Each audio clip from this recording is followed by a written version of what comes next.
Principles of Microeconomics, Case Study 1, Government Policies by Tiarne, Condren, Zebadiah, Cruickshank, and Laurent, Bronsard. Hello everyone. So me and my team were asked to answer the questions of case study 1, which is government policies. We had 4 questions to be answered, and we split it like every question someone will explain the concepts related to the answer that we've chosen.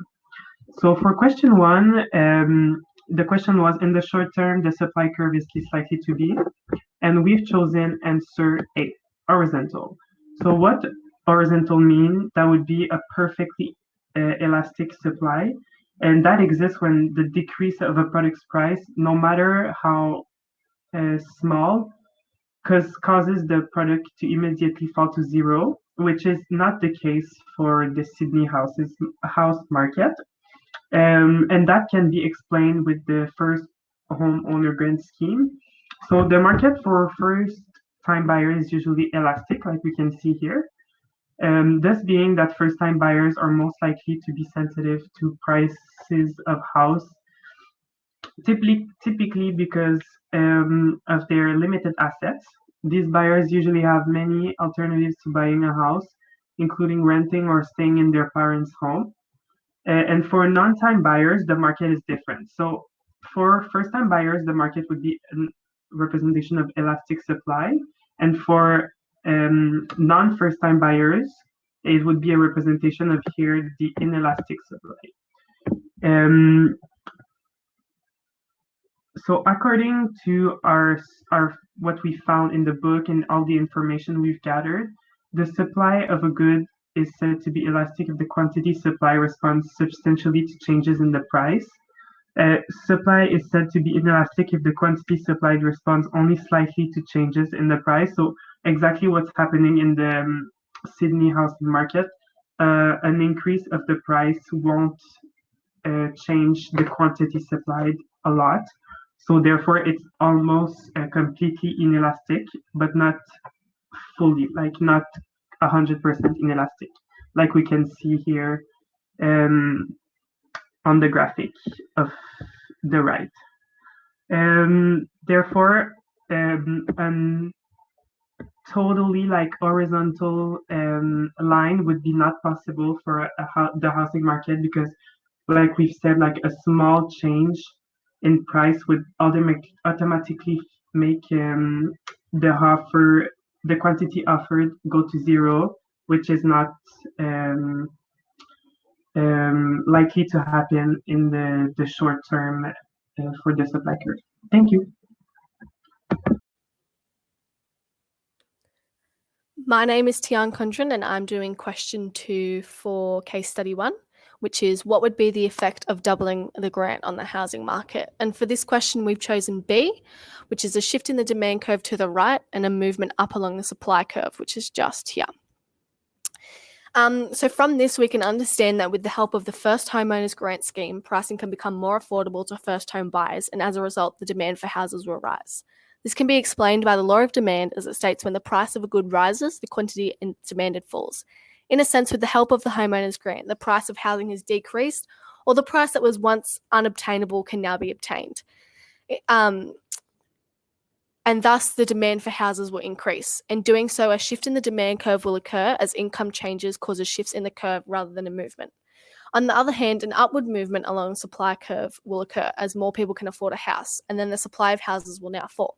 This can be explained by the law of supply, which states that the quantity supplied of a good or service is the amount that sellers are willing and able to sell at a particular price. With this grant, more people are able to afford that particular price that was once unattainable, in doing so forcing an upward movement along the supply curve as the supply of housing decreases.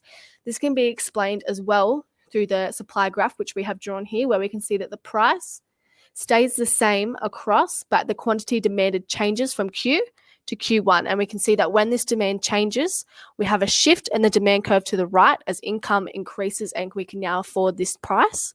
And the supply curve creates an upward movement just here, which means there is a lack of supply in the market.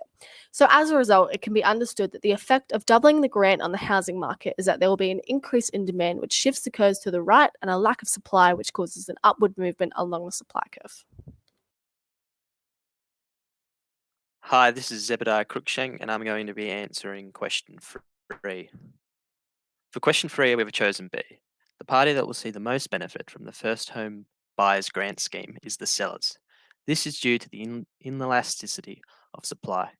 According to Solar's Lake, all of the evidence of the last 50 years shows that all those grants do in a supply-constrained market is increase the prices of housing by the amount of the grant. This statement can be explained again with the first home owners grant scheme by doubling the grants from $15,000 to $30,000. The party that will see the most benefits in the sellers scheme, because people have buying power and therefore the prices of the houses will rise in such a supply-constrained market where there is a lack of available land to build new dwellings. An increase of the grant will only result in an increase of the house's price, as just mentioned. Ultimately, this is due to the lack of other options that increase in disposable income for first home owners will inflate the prices of existing houses and land already trying to be sold, in turn leading to sellers receiving a higher price for the houses than they would have before. In conclusion, the only way it could potentially benefit other parties other than another seller is if the government would put in place measures to overcome the hurdles. As you can see from the graph, the majority of the subsidy goes to the sellers due to an inelastic supply, while buyers receive a smaller amount of the subsidy. So the majority of the money goes to the sellers, and therefore the benefit of the subsidy. Question 4. Would you increase the first home buyers grant? In theory, we should, in the midst of a surplus of housing, while there is a depression of buyers, double the housing buyers grant. However, in an opposing scenario, where there was a shortage of housing, to increase or keep the home buyers grant at all would not be viable. In this scenario, the home buyers grant should be taken away so as to reopen the housing market and allow for the shortage of housing to diminish. For question 4, we've decided that the best solution is to not double the first home buyers grant or to even take it away at all. When talked about in theory, it makes sense to help first home buyers by doubling the grant.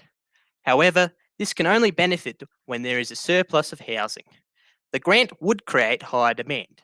However, like most countries today, housing markets has little supply and in some cases dramatically high prices. Sydney's housing market, for example, is a supply-constrained market where the interest rates are high, there is a lack of available land to build new dwellings, and a small availability of rental housing. As such, an increase of the grant for first home buyers would only inflate the available housing rate, as well as inflating interest rate prices to repay the mortgages of the house, furthering the housing market problem and essentially making people who are trying to buy a home worse off. We can conclude that the doubling of the grant in New South Wales is not the correct solution. What really needs to be targeted is the process of obtaining new land to build on and the processes after that, as well as containing interest rate prices to a steady, affordable rate for the everyday Australian. To go into further detail, the hurdle that ultimately causes the most restraint on the housing market is the process of allowing for more land and then the planning process which follows. With this lack of supply of new land to build more homes for people to buy, a doubling of the grant will only inflate prices of the homes that are readily available. In this current climate of a rapidly increasing population, the ultimate hurdle is finding new land. Without overcoming this, no matter how much money you have saved, there isn't anything ready for you to buy, dramatically increasing the price of what is available in today's housing market.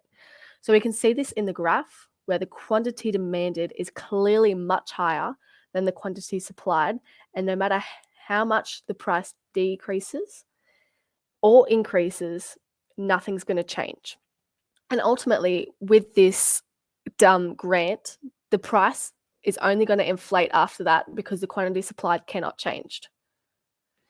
As well as this, interest rates are also a big hurdle in the housing market because despite the grant being able to allow them to buy the house, they still have a mortgage that needs to be paid. If they cannot afford to keep up with increasing interest rates, the grant to buy the house becomes useless.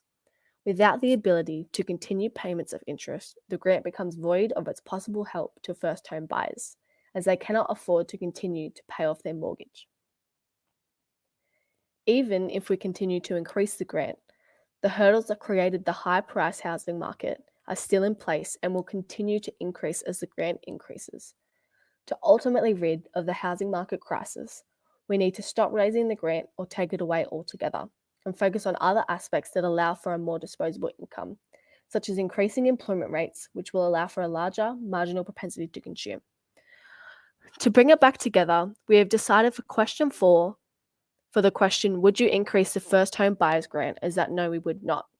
Because in theory, it works. However, put into practice, there is not enough supply that would allow for an increase of income to suffice the supply that is there. There is just not enough.